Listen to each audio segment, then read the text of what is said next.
Guys, UFC is targeting Conor McGregor versus Carlos Prates in the White House. They're scheduling for Conor McGregor to actually lose. They're setting him up really bad.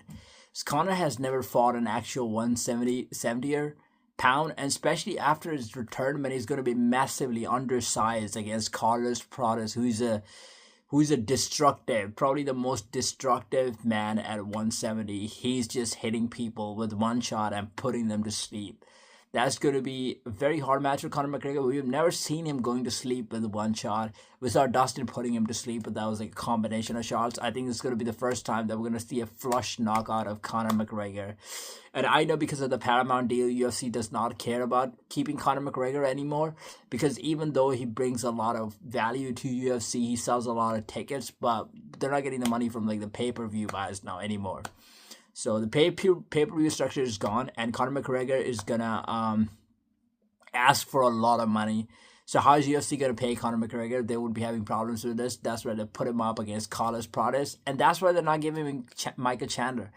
I thought they didn't want to give Chandler the fight, but the thing is, they don't want Conor McGregor to actually win the fight, because Chandler is a very winnable fight, and that's probably Conor McGregor's last fight on the contract, and he'll be leaving UFC, and they don't want Conor McGregor leaving with a win, so they're gonna give him a difficult fight and to build up a star from his name, just like they were gonna do with just like they've done in the past with some other stars. And stylistically, it's just a hard matchup for Conor McGregor. Prates is taller than him, he's bigger than him, he hits harder than Conor McGregor, he's very technical.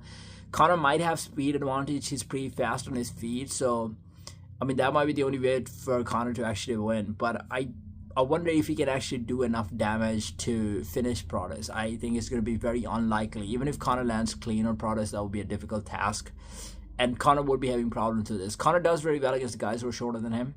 Against guys who are taller than him, it becomes a bit difficult. Conor is going to try to kick the leg, but then Prates will kick the leg back. He's got the reach on Conor. He's going to land with the left hand.